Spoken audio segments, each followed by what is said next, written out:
press the bell icon on the YouTube app and never miss another update. Owen, let's start with you. What's been big in your part of the world, which is pretty much everything besides the Middle East? Take us Pretty much, but we're going to get a lot more specific this week. This week, we're going the full Modi. Narendra Modi making his visit, the first ever visit by an Indian prime minister to Israel, taking a look at how the Indian press and at the end how the Pakistani press covered the visit. Ami, as you may know, India has a thriving English language press, both in print and on television. A lot of interest in this visit. And by the way, I was out in the field this week covering the visit. You see the Indian reporters out there and talk to them, see how many of them were here, how interested they are. We should say the coverage was overwhelmingly positive of the visit. You will find some critical articles and pieces, and anyone goes on the web and looks for them, you will find them, but the balance is overwhelmingly positive, and that's what we're going to see. First of all, The Hindu, a left-leaning paper centered on southern India. This is an article by a former Indian diplomat, basically profiling the relationship with the visit in the backdrop. You like that graphic with the Israeli flag tied as a ribbon to show the celebratory nature of what was happening. He says that it wasn't just symbolism, there's a lot of substances of this relationship, points to the agreements that were signed, the way the ties have deepened over the last few decades and the last few years in particular. So again, that's the take of an Indian elite. Now we'll move on to the Deccan Herald, also a newspaper from southern India. Ami, the Israeli embassy in India, when they saw this in their press clips, I think they raised a glass of wine. This is exactly the kind of article that Israeli diplomats would like to see. Look at this. Lessons that India can learn from the startup nation Israel. Don't be ashamed of failure. Do things the way the Israelis do them. Let's be the startup nation just like Israel was. Again, overwhelmingly positive the coverage was overall of this visit. That's what Indians were kind of asking themselves, right? They were asking, what does this small little nation of 8 million people actually have to offer us 1.2 billion people? And I guess that's how they're trying to rationalize it, right? Well, that's one of the things. Of course, defense is the big one. India is the biggest buyer of Israeli arms in the world. Israel is India's third biggest supplier. It's big business, as we all know. We're talking billions of dollars. Billions of dollars. And this is one of the world's major armies. And Israel is its third largest supplier. India, for a big industry in this country like arms, is Israel's biggest client. There's also the diamond trade. There's also agriculture and water technology, which is not just about being feel-good stuff. It's not just about being do-gooders. Ami, this is strategic for India. They have 1.2 billion mouths to feed. That's true. So they like Israeli agriculture and water technology a whole lot. We'll move on, just to show the level of interest in this visit. Move on to the Indian Express. And in the same way that people here in India are curious about how the Indian press is covering the visit, here we have the Indian press curious about how the Israeli press is covering the visit. A press review in the Indian press going through the Jerusalem Post, the Times of Israel, Haaretz, both in English and in Hebrew, seeing how the Israeli press is looking at the visit and the relationship. Just shows the depth of the coverage and the quality of the coverage throughout the Indian media, which I just found absolutely fascinating. Were they saying that what were they saying about how we were covering it here? Well, they were saying that the Israeli press looks and sees a very positive relationship and is really excited about the visit, which is really what it is, what we saw. Maybe not on the street level. I don't know how many men on the street knew Narendra Modi was even in town, but among the media, this was a big news story here. Were they also showing a lot of the bromance pictures? Oh, sure, yeah. The picture on the beach was all over. All over the page, right? Not just on Twitter, it was in the press, too.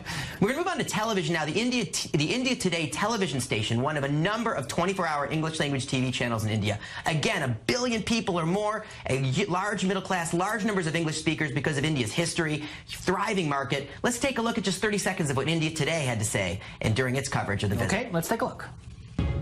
So how much has the world and Indian politics changed in the last 70 years that today an Indian Prime Minister seems to be dehyphenating ties with Israel and Palestine? That's the first question I want to raise today on what many are billing as a historic day for India-Israel ties. Are India and Israel really natural allies?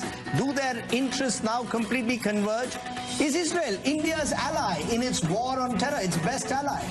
Okay, wait, you have to explain to me dehyphenating ties. Right. We actually looked this up in the dictionary. The word doesn't exist, but Indian diplomats are doing their very best to create it. The idea is that in the past, at India and many nations today try to balance their relationship between Israel and the Palestinians. So when a leader comes to visit, they visit Israel and they go through Yad Vashem and Mount Herzl and the president's residence and meet with the prime minister, but they also go to Ramallah and meet with President Abbas and go through the Palestinian ceremonies as well. At the symbolic level and even at the level of content and policy, they try to maintain the relations with both and see the relationship with each in the context of the relationship with the other.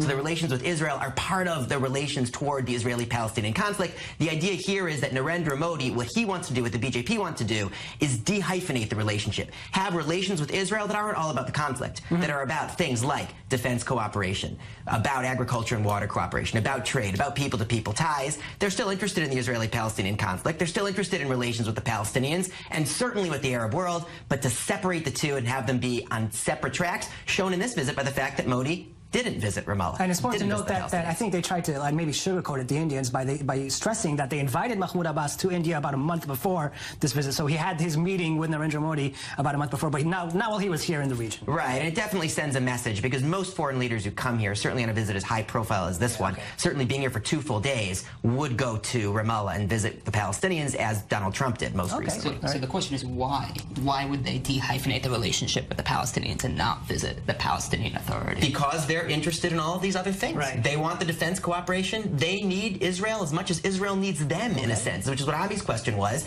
And they see this relationship as a high priority.